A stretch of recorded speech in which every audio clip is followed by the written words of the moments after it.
রাত্রিবেলায় জমানো হয়েছে, সকালে একটু ফ্রিজে দিয়ে দিয়েছিলাম। মাটির ভাঁড়ের দই রাত্রিরে বসিয়ে দিয়েছিলাম, সকালে একটু ফ্রিজে দিয়ে দিয়েছিলাম। নমস্কার, সবাই কেমন আছো? আশা করি সবাই ভালো আছো, আমিও ভালো আছি। ব্লগ হলিক সীমাতে সকলকে স্বাগত জানিয়ে আজকের ব্লগ কিন্তু আমি এখান থেকেই শুরু করছি। আজকে কিছু জামা কাপড়, বিশেষ করে পর্দা, জানো তো, এগুলো একটু ভিজিয়ে দিলাম। মেশিন আর চালালাম না, কেন অত জামা কাপড়ও নেই, তাই এখানে একটু ভিজিয়ে দিচ্ছি। আর পর্দাগুলো জানো তো এতটাই নোংরা হয়ে যায় দুদিন অন্তর অন্তর, মানে প্রচণ্ড আমাদের ধুলো হয় জানো। তাই জন্য পর্দাগুলো ভেজানোর সঙ্গে সঙ্গে জল একদম কালো হয়ে গেছে।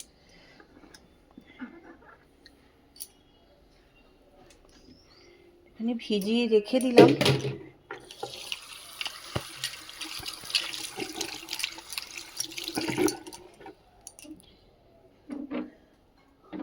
সকাল থেকে আজকে একটু কিন্তু মেঘলা মেঘলা ছিল জানো তো, তা এখন দেখছি আবার মোটামুটি রোদ উঠে পড়েছে। আর আমাদের গাছে ছোট্ট ছোট্ট আম কিছু কিছু জায়গায়, আর কিছু কিছু জায়গায় জানো বেশ বড় বড় আম ঝুলছে। আম তো এখন আমি খাই না, নীলের উপোস করে তারপরে নীলের পর আর কি আমরা আম খাবো। মিষ্টি রান্না করে দিয়ে চলে গেছে, তা আমি একটু ঝাড়াঝুড়ি করছি বলে আবার এখনও কোনো কাজই হয়নি বলতে পারো।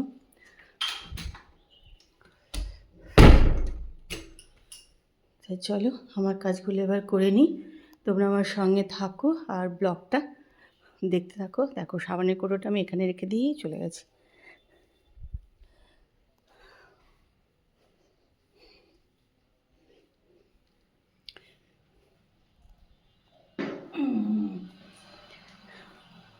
কোনো বিছনা টিছনা সব ঝাড়াঝাড়ি বাকি আছে, এই যে এবার এগুলো সব করব। রান্নাঘরে এলাম, বাজে 3:45। তা এখানে এটা ভিজিয়েছিলাম, এরই খানিকটা জল সেঁকে নিয়ে এর ভেতরে গরম করে নিলাম মাইক্রোওভেনে অল্প করে। এই যে গরম করে নিয়েছি।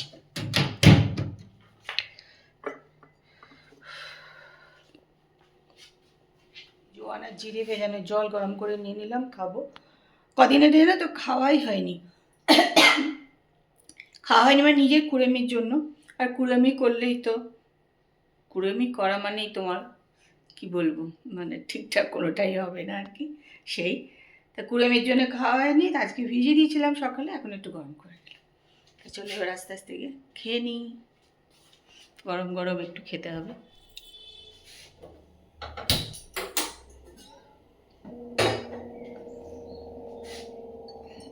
আমি একটুখানি কফি করে নিচ্ছি, তারপর বলছি এখন খাবে না, বেরোবেও,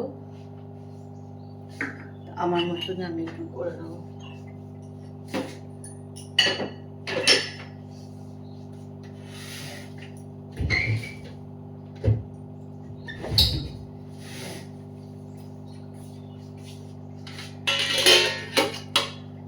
এই কফিটা খেতে আমার খুব একটা ভালো লাগছে না, ওই দানা দানা থাকে না, ভালো করে একদম ইয়ে হয়ে যায় না, খেতে ভালো লাগে না আমার এরকম কফি, জানো তো। এখন নিয়ে এসছে, কিছু করার নেই।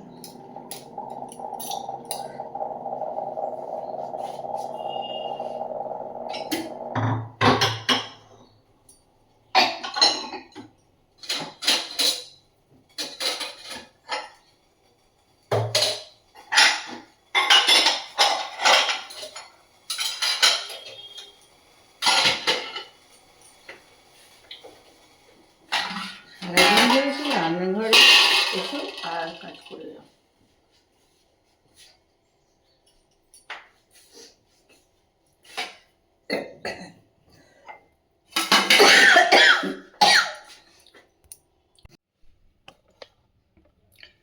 কালকে দেখো বাজারে গিয়েছিলাম, বাসনের দোকানে গেছিলাম, এগুলো তো আমি ভিডিওতে দেখিয়েছি। তা আমি কি কিনতে গেছিলাম সেটা কিন্তু তোমাদের আর দেখানো হয়নি, তা চলো আজকে দেখিয়ে দিই। আমি কিনতে গেছিলাম একটা এরকম ভাতের হাঁড়ি। আমি তো ভাত হতো অ্যালুমিনিয়ামের এতেই ভাত হয়, বরাবরই অ্যালুমিনিয়ামের হাঁড়িতেই ভাত হয়। তা ভাবলাম যে এরকম একটা হাঁড়ি কিনবো, অনেক দিন থেকেই ভাবছিলাম কিনবো। তা কালকে ওই জন্যই গিয়েছিলাম যে এরকম একটা ভাতের হাঁড়ি কিনবো, আর তা এই যে ঢাকা একসঙ্গে। তা এটা কিন্তু কালকে বেরিয়েছিলাম। তা আর একটাও একটু কেনার ইচ্ছা ছিল, কিন্তু সেটা কালকে আর কেনা হয়নি। তা এটাই শুধু কালকে কিনেছি।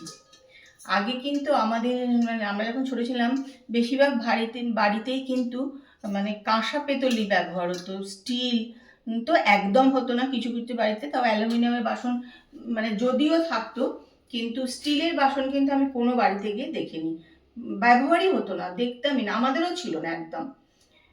তখন কিন্তু সব কাঁসা পেতলই হতো, কেন আমার মার তো প্রচুর আমি দেখেছি কাঁসার বাসন আর কি। তা যাই হোক, তখন সব কিছুই হতো, ভাত বলো মাংস বলো সবই দেখতে পেলাম বড় বড় হাঁড়িতে রান্না হতো। তো অনেকদিন থেকে আমিও একটা ভাতের হাঁড়ি নেবো ভাবছিলাম, তা নিয়ে এসেছি। কেমন হয়েছে বলে। একটু ছোট ছোট ইচ্ছা করে এনেছি, খুব একটা বড় আনিনি, একটু ছোটই নিয়ে এসেছি। ইচ্ছা আছে পরে আবার একটা কেনার। তো এটা কেমন হয়েছে বলো। দেখো কাটাকুটি তো যে করে নিয়ে চলে এসেছি রান্নাঘরে। আর এখানে দেখো প্যানে একটু যে অলিভ অয়েল নিয়ে নিলাম এখানে, তা এই দিয়েছি, দিয়ে এগুলো এরকম করে দিয়ে দিলাম, দিয়ে এবার আমি কিন্তু এটাকে একটু ঢেকে দিলাম। তো হয়ে গেছে, এবার এগুলো তুলে নেবো এখান থেকে। দেখো রসুনের খোসাগুলো কিরকম উঠে যাবে একদম, এই যে সব খোসাগুলোকে ছাড়িয়ে নিচ্ছি। এটাও তাই, গরম আছে এখনো আসলে, এমন করে সব খোসাগুলো ছাড়িয়ে নেব।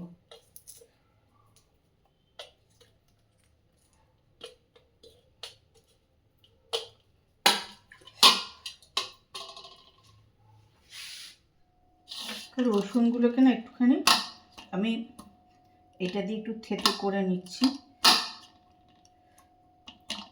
তো নরম হয়ে গেছে একদম, এটা দিয়েই হয়ে যাচ্ছে আর কি, সেই জন্য আর দরকার পড়ছে না।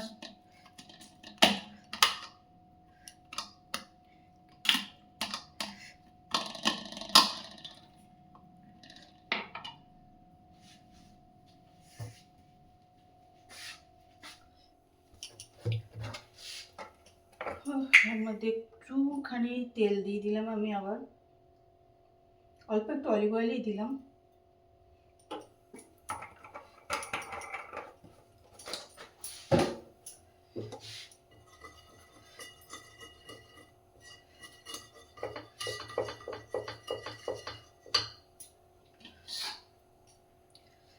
যে রসুনগুলো থেতো করে নিয়েছিলাম রসুনগুলো দিলাম, আর টমেটোগুলোও দিয়ে দিলাম।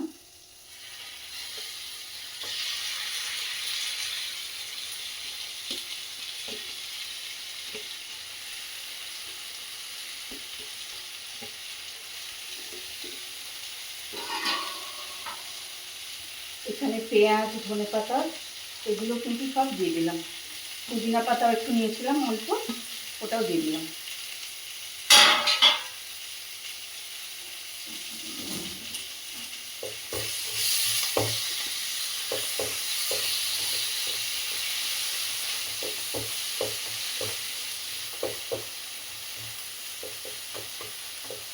কেমন যে খেতে হবে জানি না, প্রথম আমি করছি, বুঝতে পারছি না যে কেমন এটা খেতে লাগবে। আসলে এত রসুনের চাটনি আমি তো খাই না, তারপর একটু ভালোবাসি, দেখা যাক এসে ও কি বলে।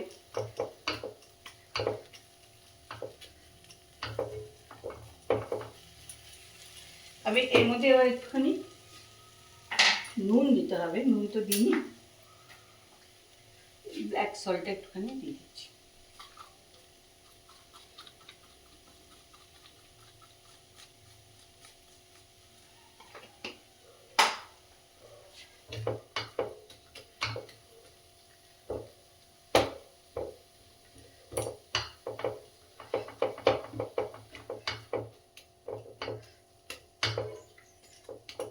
এটা আমি আবার একটুখানি একটুখানি ঢেকে দেবো, একটুখানি জাস্ট ভাপে ভাপে হবে, যার জন্য একটুখানি আবার ঢেকে দিলাম।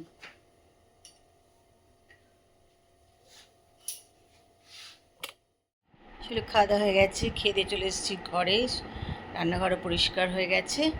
আর করে নিয়েছি এখানে একটু গরম জল, কেন আমি একটু হোমিওপ্যাথি ওষুধ খাই রাত্রিবেলায়, ওটা খাওয়ার পর একটু গরম জলই খেতে বলেছে, ওই জন্য একটু গরম জল, একদম হালকা গরম জল করি, কারণ এখন আর গরম জল খেতে ইচ্ছা করে না। আর সন্ধেবেলায় যেটা তৈরি করলাম, আচার বলবো না চাটনি বলবো জানি না, যাই হোক রুটির সঙ্গে খেতেই দেখাচ্ছিল, আমি দেখেছি ভিডিও দেখেই করেছি, দেখাচ্ছিল রুটির সঙ্গে খাচ্ছে। তা যাই হোক, তাপস বললো না ভালোই হয়েছে, খারাপ না, যেহেতু একটু টক আছে আর কি, মানে টমেটো দেওয়া করা, তো বললো ভালোই হয়েছে। আমি যাকে, তা সেটা তোমাদের ভিডিও করা হলো না খাওয়ার সময়, তাড়াহুড়ো করে আর করা হয়নি। তো চলো আজকের ভিডিওটা দেখো, আশা করি ভালো লাগবে। আর যদি ভালো লাগে তাহলে একটু লাইক করে দিও, কমেন্ট করে দিও। যারা আমার ভিডিও দেখো তাদের অনেক অনেক ভালোবাসা। চলো আজকের মতন good night, tata, bye bye.